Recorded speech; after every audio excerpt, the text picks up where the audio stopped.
LB Nagar నియోజకవర్గం Telangana jagir party MLA అభ్యర్థి ఏ ఆంజనేయచారి ఎన్నికల ప్రచారం నిర్వహించారు. ఇంటింటికి తిరిగి కరపత్రాలు పంచి పార్టీ మేనిఫెస్టో గురించి వివరించారు. ఈ సందర్భంగా ఆయన మాట్లాడుతూ ఒక్క ఆదర్శం లక్ష్యంతో తాను రాజకీయాల్లోకి వచ్చానని, ప్రజలు తనను గెలిపిస్తే పార్టీ మేనిఫెస్టోలో చెప్పినవన్నీ చేస్తానని అన్నారు.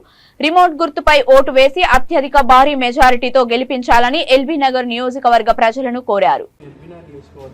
తెలంగాణ జాగీర్ పార్టీ తరఫున ఎమ్మెల్యేగా నిలబడుతున్నాను.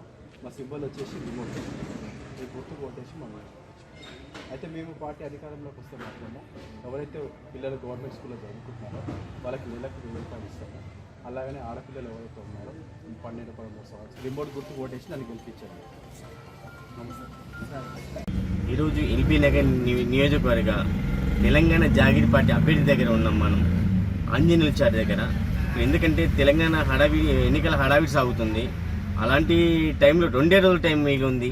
వాళ్ళు ఎలాంటి మేనిఫెస్టోతో ప్రజల్లోకి వెళ్తున్నారో తెలుసుకుందాం వస్తారు ఆయన దగ్గర. సార్ దగ్గర అందరికీ పాదాభివందనాలు.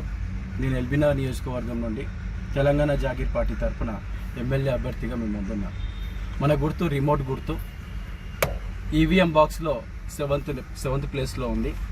అదే వెంకటేశ్వర స్వామి 7 కొండల పైన ఉన్నట్టు నాకు కూడా 7 నెంబర్ పైన వచ్చింది.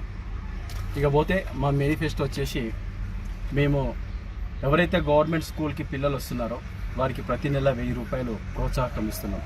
వాళ్ళ స్కూల్ పిల్లలు ఇతరత్ర ఖర్చులు ఉంటాయి కాబట్టి పుస్తకాలు కొనడము, బ్యాగులు కొనడము వాటికి అవసరం వస్తుంది. అట్లనే 12-13 సంవత్సరాలు నిండిన పాప ఎవరైతే అమ్మాయిలు ఉంటారో వాళ్ళకు ఈ పీరియడ్స్ టైంలో చాలామంది స్కూల్స్ బంద్ చేస్తున్నారు. గవర్నమెంట్ స్కూల్ రావట్లేదు. స్కూళ్ళలో నేను మన బిగ్ బాస్ షో చూసినప్పుడు కూడా దానిలో చాలా పెద్ద ఇష్యూ జరిగింది. అంటే ఇంకా కూడా మనం 2023లో ఉన్నాక కూడా ఇలాంటి పరిస్థితులకు, ఇలాంటి సమస్యలకు ఇంకా ఇబ్బంది పడుతున్నామంటే సిగ్గుచేట అసలు. అందుకే ప్రతి అమ్మాయి చదువుకోవాలి, వాళ్ళ కోసం అని ప్రతి నెల 3000 రూపాయలు కేటాయిస్తున్నాం. ఇకపోతే మనది ఇప్పుడు అప్పుల రాష్ట్రంగా మారింది. ఒకప్పుడు తెలంగాణ రాష్ట్రం వచ్చినప్పుడు ధనిక రాష్ట్రం ఉంటుండే. దాన్ని మళ్ళీ ధనిక రాష్ట్రంగా మారడమే తెలంగాణ జాగీర్ పార్టీ లక్ష్యం.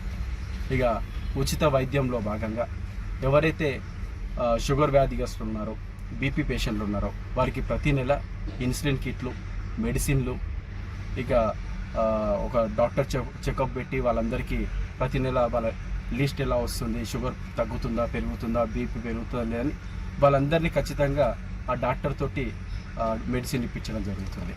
ఇది మేనిఫెస్టో. మేము 4 పెట్టుకున్నాం. ఈ 4 సరిగ్గా చేస్తే ఆటోమేటిక్గా తెలంగాణ రాష్ట్రం అనేది బాగుపడుతుంది.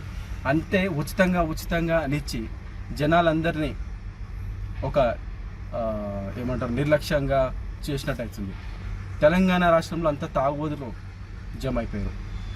ఎందుకంటే ప్రజెంట్ చదువుకున్న వాళ్ళు చాలామంది ఉన్నారండి. ఆ చదువుకున్న వాళ్ళకి మీరు రాజకీయ పార్టీలోకి రమ్మంటారా, లేకపోతే ఎందుకంటే పరిస్థితులు అందరూ వచ్చిన వాళ్ళంతా ప్రజెంట్గా ఉన్న పొజిషన్లో అందరూ అలాంటి పరిస్థితికి వెళ్ళిపోతున్నారు. మంచి వాళ్ళు